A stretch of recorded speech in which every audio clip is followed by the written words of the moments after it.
지나고 보니 타노스의 핑거 스냅은 우주의 절반뿐만 아니라 마블 관객의 절반까지 날려버린 것 같습니다. 루소 형제 감독은 영화에 천재적인 암시를 남겼고 관객들은 이제야 스파이더맨과 어벤져스 둠스데이를 보기 위해 서서히 돌아오는 중인데요. 하지만 이 세계관 내부에서는 이미 정말 많은 시간이 흘렀습니다.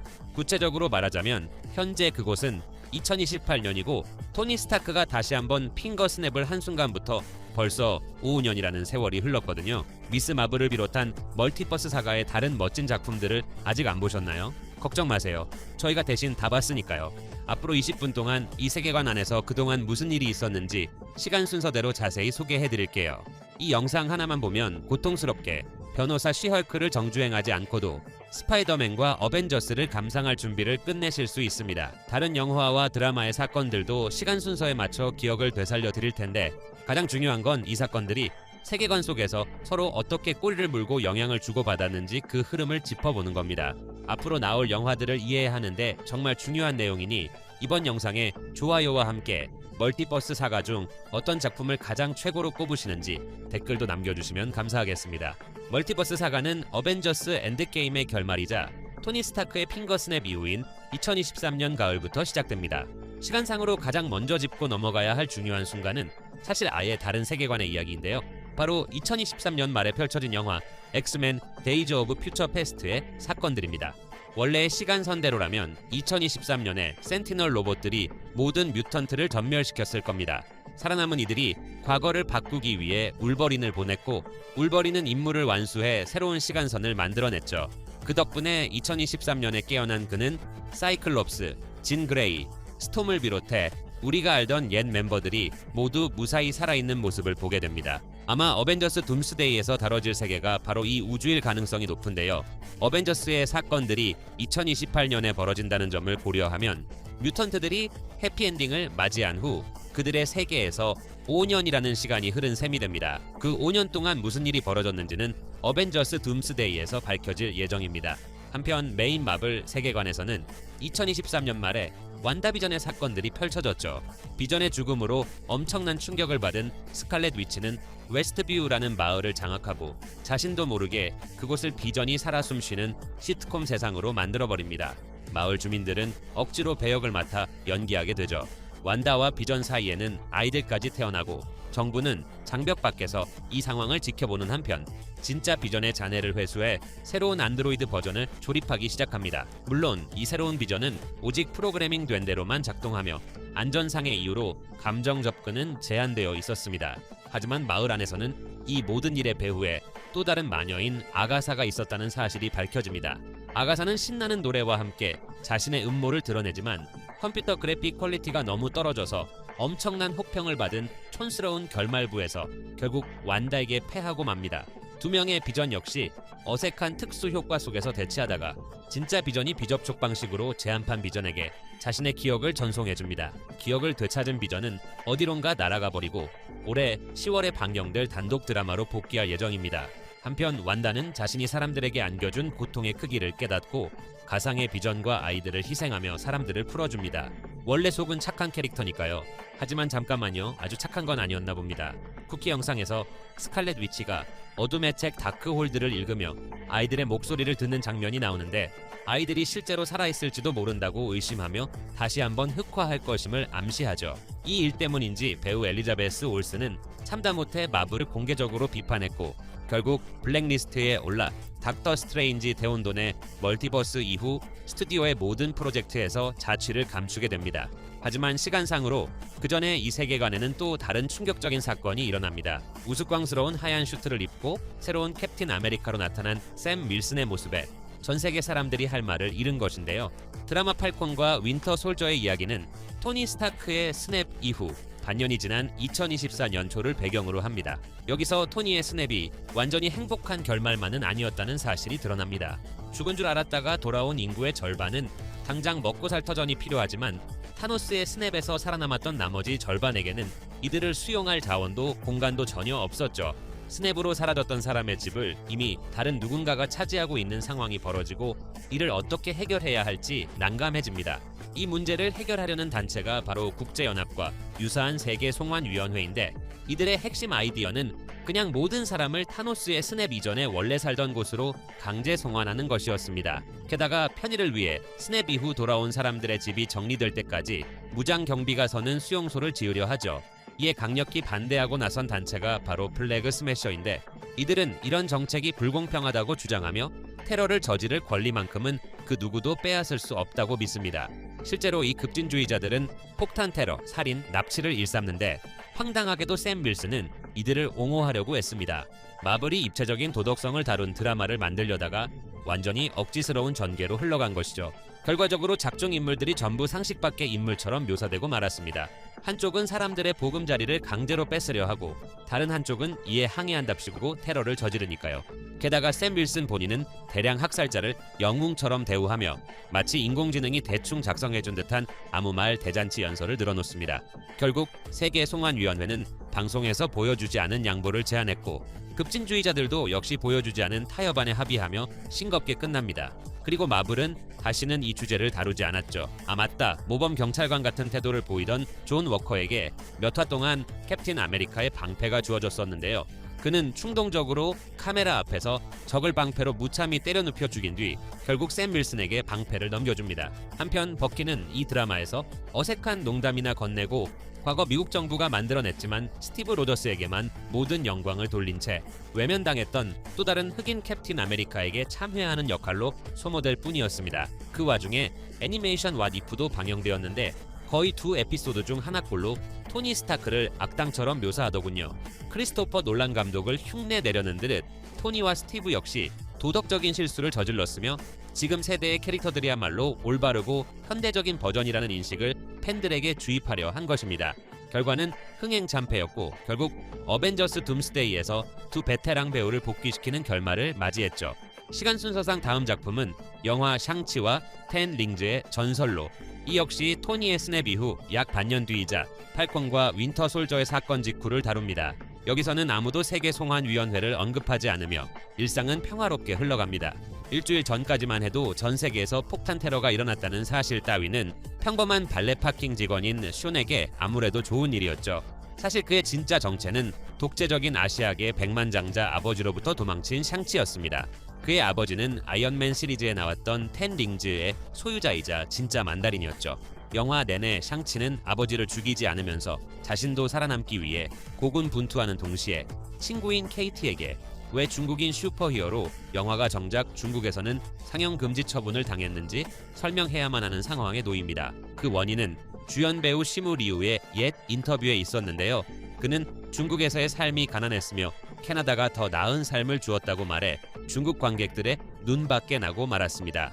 중국에서는 이런 발언에 매우 엄격하게 대처하기 때문에 아시아 시장을 겨냥했던 마블의 이 프로젝트는 아시아의 가장 큰 손인 중국에서 개봉하지 못해 상업적으로 참패했습니다. 이후 시무 리우의 커리어도 불투명해졌으나 그는 영리하게 대처하며 평판을 회복했고 결국 어벤져스 둠스데이에 출연하게 되었죠. 참고로 영화 자체는 꽤 잘 만들어졌습니다.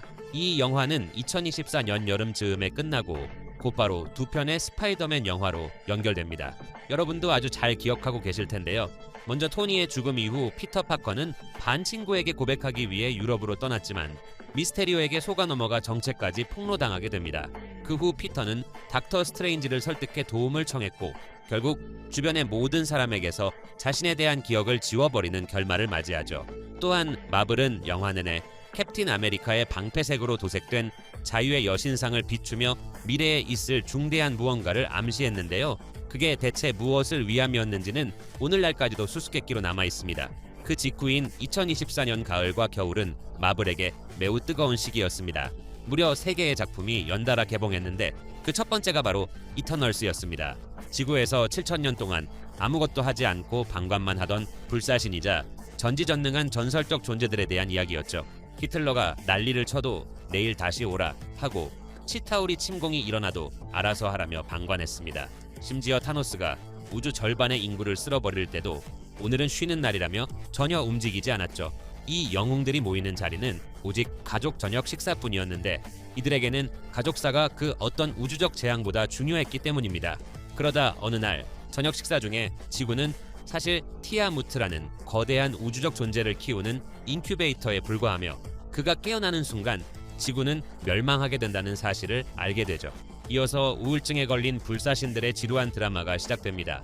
한쪽은 명령을 따르려 하고 다른 쪽은 개입하려 드는 와중에 킷 해링턴은 드라마 왕좌의 게임 이후 마침내 성공적인 배역을 찾기를 간절히 바랄 뿐이었죠.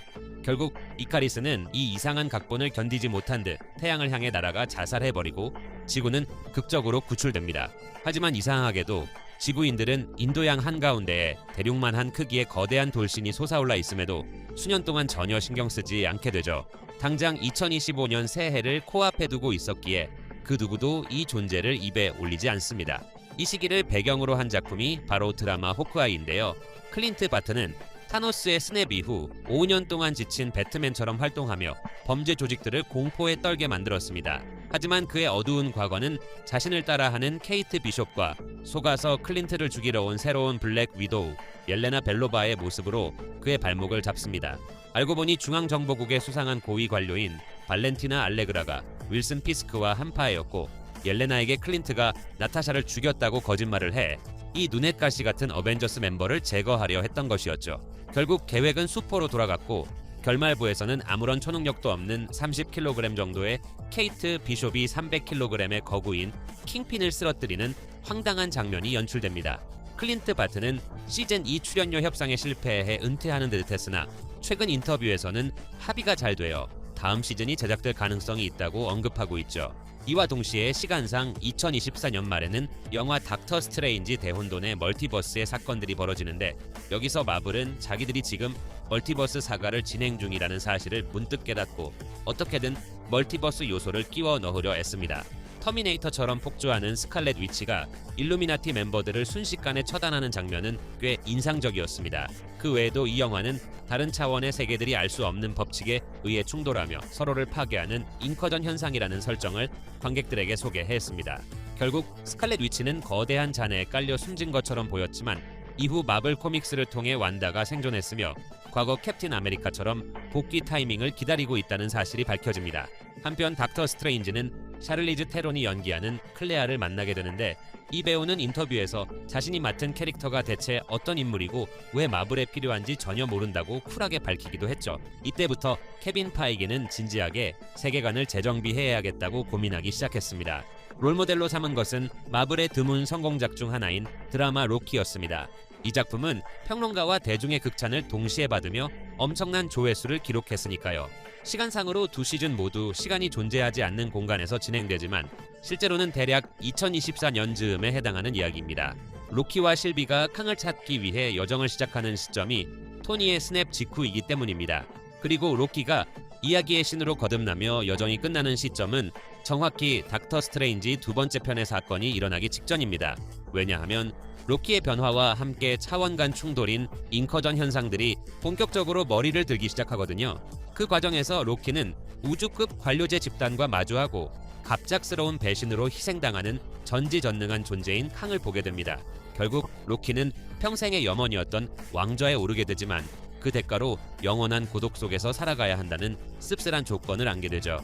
여기서 멀티버스 세계관 전체와 로키가 즉위한 후 무엇이 달라졌는지 잠시 짚고 넘어갈 필요가 있습니다. 흔히 하는 오해가 있는데요. 로키 시즌1 당시 시간 변동 관리국은 신성한 시간선과 다른 모든 시간선을 무조건 삭제했던 것은 아닙니다. 그렇게 보였을 뿐이죠. 실제로는 역사의 흐름이 급격하게 어긋나는 경우에만 해당 시간선을 제거했습니다. 예컨대 로키가 실비라는 여성의 모습을 하고 있는 시간선도 실비가 다 성장해 우주의 질서를 위협하기 전까지는 아무도 건드리지 않았습니다.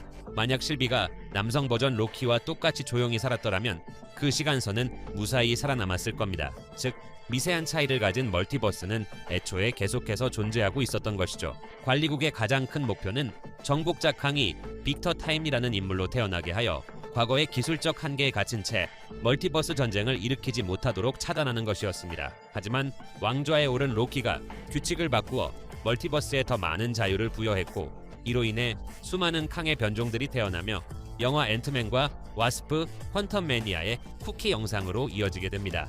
물론 시간 변동 관리국 내부의 모두가 이 변화를 환영한 것은 아닙니다. 영화 데드풀과 울버린에 등장하는 패러독스 요원과 그의 무리들은 로키의 방침에 반기를 들었다가 영화 결말부에서 휴 잭맨의 명품 피지컬이 공개된 이후 체포당하고 맙니다.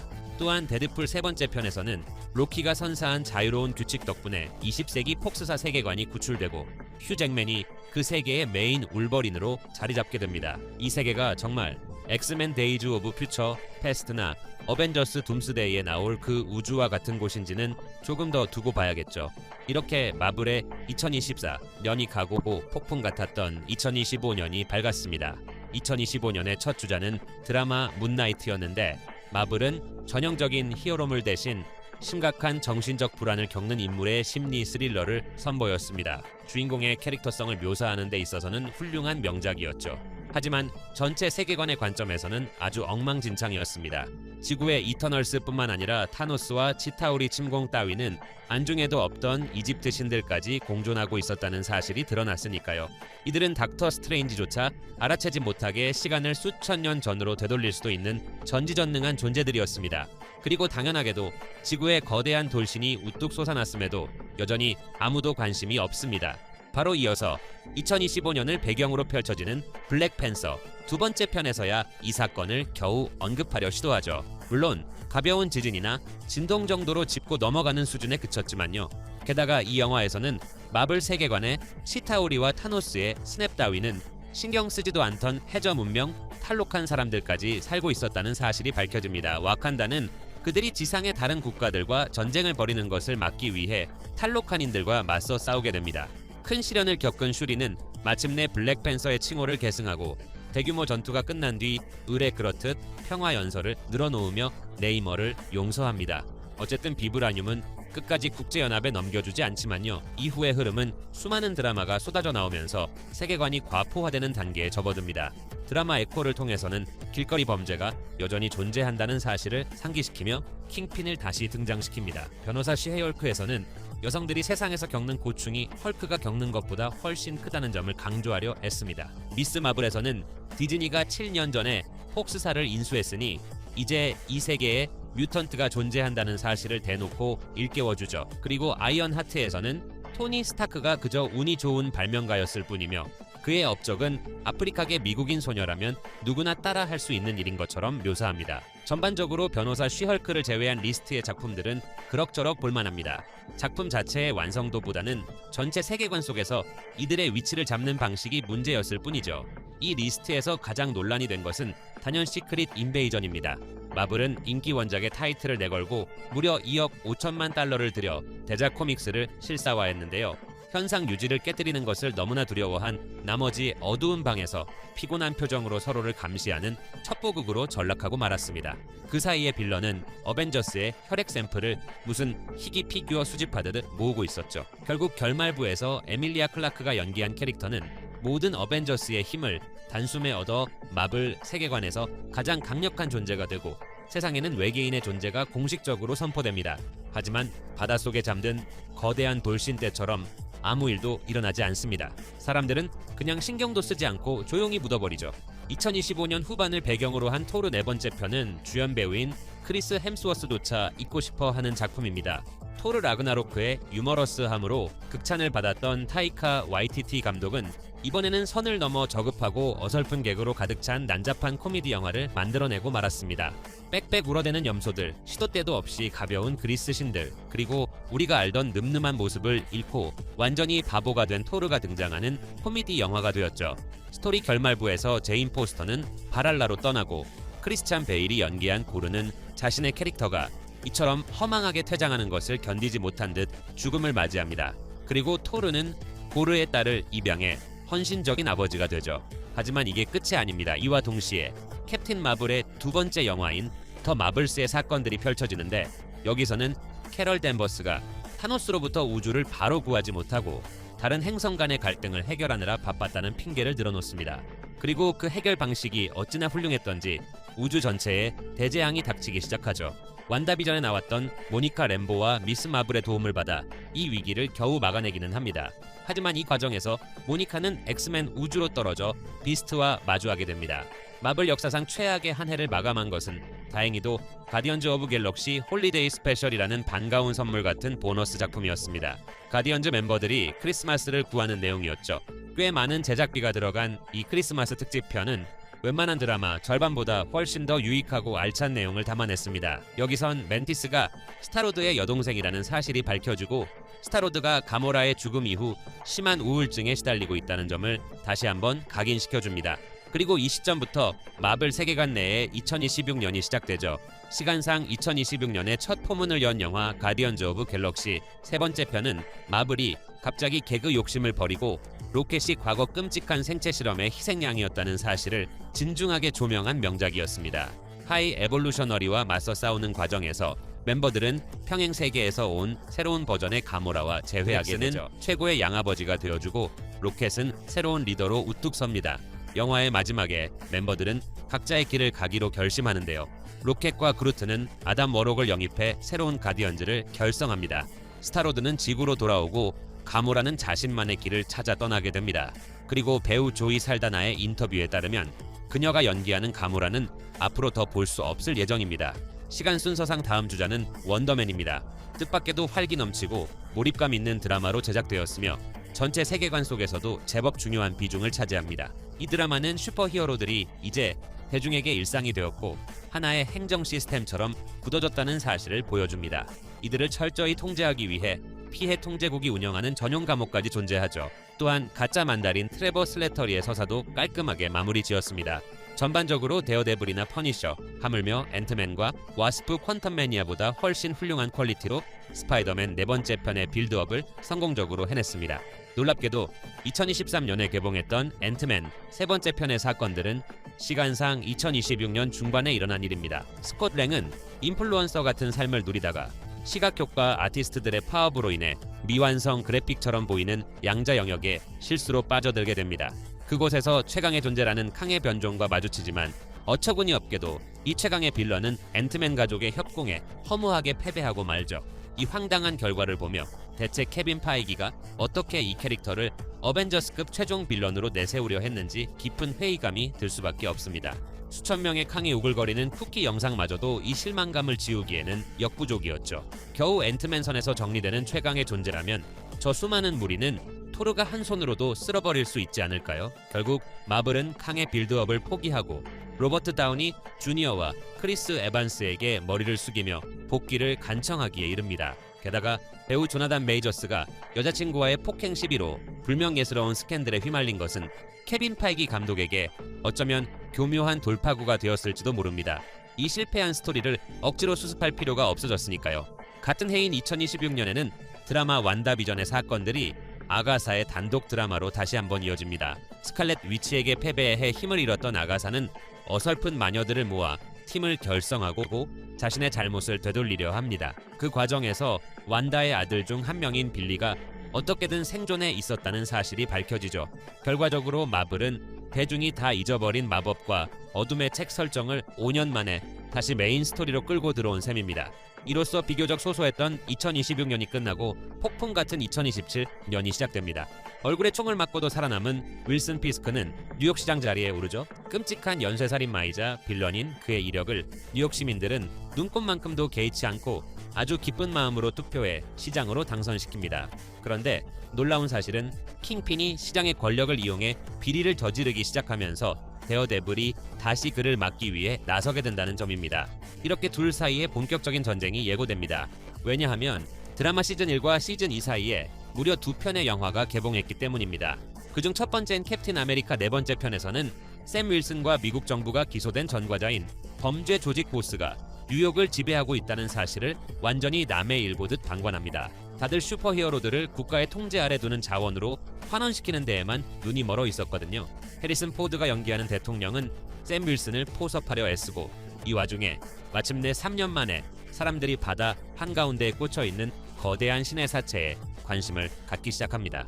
그 안에서 새로운 물질인 아다만티움이 발견되면서 이를 독점하기 위한 치열한 국가 간의 정치적 암투가 펼쳐지죠. 샘 윌슨은 세상의 파멸을 막고 전쟁의 위기를 극복하며 레드 헐크로 변해버린 대통령과 혈투를 벌입니다. 빌딩들을 때려 부수는 거대한 컴퓨터 그래픽 거인이 등장하지 않고서는 그 어떤 갈등도 마무리 짓지 못하는 마블 특유의 고질적인 병폐 때문이었습니다. 다음 차례는 영화 썬더볼츠인데요. 여기선 윌슨 피스크의 후원을 받는 발렌티나 알레그라가 마약 중독자였던 남자를 개조해 새로운 슈퍼솔저인 센트리를 만들어냅니다. 이에 대항하기 위해 오합지졸로 가득 찬 썬더볼츠 팀이 구성되죠. 하지만 결국 이들은 모두 힘을 합쳐 센트리의 내면에 깃든 악마인 보이드에 맞서 싸워야 하는 처지에 놓입니다. 보이드가 뉴욕의 절반을 공포로 몰아넣고 끔찍한 학살을 자행하기 때문입니다. 그동안 지구의 온갖 일들을 모른 채 해왔던 잘난 슈퍼히어로들은 이번에도 도와주러 나타나지 않았고 결국 뜻밖에도 훌륭했던 각본의 힘으로 이 위기를 이겨내게 됩니다. 결국 사건이 종결된 뒤 발렌티나 알레그라는 책임을 회피한 채 피스크와의 거래를 끊고 썬더볼츠를 자신의 창작품이자 새로운 어벤져스 팀으로 둔갑시키죠. 이는 독자적인 팀을 가지고 있는 샘 윌슨과 또 다른 충돌을 암시하지만 정작 샘의 팀에는 누가 포함되어 있는지조차 불투명한 실정입니다. 바로 이 시점에서 데어데블의 두 번째 시즌이 시작되며 중앙정보국의 후원이 끊긴 킹핀의 범죄 제국은 몰락의 길을 걷기 시작합니다. 맨 머독은 제시카 존스의 도움을 받아 스파이더맨, 새로운 어벤져스, 그리고 샘 윌슨의 팀마저도 전혀 신경 쓰지 않던 숙적을 멋지게 격파합니다. 법정에서 아주 품격 있게 승리를 거두지만 정작 머독 자신은 철창 신세를 지게 되는데요. 2028년이자 스파이더맨 네 번째 편의 사건이 시작될 무렵에도 그는 여전히 감옥에 갇혀 있는 상태입니다. 한편 퍼니셔는 다른 영웅들을 도울 여력이 없습니다. 단독 특집편에서 외상 후 스트레스 장애와 눈물겨운 싸움을 벌인 끝에 잔혹하지만 어떻게든 자신의 의무를 다하는 외로운 안티히어로로 거듭나기 때문입니다. 그리고 2028년 중반 즈음에 이르러 새로운 어벤져스 멤버들은 평행 세계에서 날아온 판타스틱4의 우주선과 조우하게 됩니다. 그들은 본래 닥터 둠이 군림하는 자신들만의 우주에서 평화롭게 살고 있었기에 어떤 이유로 이 복잡해진 메인 세계관의 서사 속으로 들어오게 되었는지는 아직 구체적으로 밝혀지지 않았습니다. 일설에 따르면 엔드게임의 사건 이후 은퇴하여 패기 카터와 살기 위해 그들의 평행 세계로 이주했던 스티브 로저스가 두 세계의 충돌을 유발했다고 합니다. 진짜 진실은 영화가 개봉해야 알 수 있겠죠. 하지만 그렇다고 캡틴 아메리카를 너무 탓할 필요는 없습니다. 어차피 판타스틱4 세계관과의 인커전은 그가 없었어도 다른 우주와 어떻게든 일어났을 테니까요. 근본적인 원인을 따져보면 결국 캉의 변종을 죽이고 멀티버스의 고삐를 풀어버려 세계의 균형을 무너뜨린 주범은 실비이기 때문입니다. 그리고 다른 우주의 삶에 수백 번 참견했던 닥터 스트레인지가 그 틈을 타 움직였고 스파이더맨 역시 책임에서 자유롭지 못합니다. 그러니 지금 당장 기댈 곳이라고는 세계수 위그드라시를 온 힘으로 떠받치며 필사적으로 통제하고 있는 로키뿐이죠. 바로 이 시기 근처나 혹은 새로운 어벤져스와 판타스틱4가 만나기 직전 아니면 그 직후 즈음에 스파이더맨 네 번째 영화의 사건들이 일어날 것입니다. 그리고 어벤져스 둠스데이는 보나마나 이 모든 난장판을 수습하는 쿠키 영상의 뒤를 이어 바로 시작될 텐데요. 수십 개의 미완성된 떡밥들이 공중에 붕 뜬 채 균형을 완전히 잃어버린 세계관을 무대로 이야기가 흘러갈 예정입니다. 파워 브로커가 된 샤론 카터는 대체 어떻게 되었을까요? 결국 아담한티움은 누가 독점하게 되었을까요? 스칼렛 위치는 다시 살아나게 될까요? 4년 전에 클레아와 함께 떠난 닥터 스트레인지는 지금 어디에 있을까요? 그리고 화이트 비전은 5년 동안 아무것도 안 하고 쉬기만 해도 괜찮은 걸까요? 이터널스 역시 우주를 구하지 않은 죄로 처벌을 받아놓고도 앞으로도 계속 방관하는 것 외에는 더 똑똑한 해결책을 찾지 못한 모양입니다. 그리고 시크릿 인베이전에 나왔던 마블 최강의 캐릭터는 지금 대체 어디서 무얼 하고 있는 걸까요? 현재 마블 시네마틱 유니버스는 컴퓨터를 버벅거리게 만드는 탭 50개가 켜진 브라우저와 다를 바 없습니다. 결국 케빈 파이기가 생각해낸 가장 똑똑한 방법은 그냥 집 전체의 전원을 끄고 처음부터 다시 시작하는 것뿐인 것 같습니다. 물론 그 와중에 몇몇 질문에 대한 해답을 찾을 수 있을지도 모르지만요. 하지만 그건 나중에 다루어야 할 다른 이야기겠죠. 저희가 계속 지켜보도록 하겠습니다.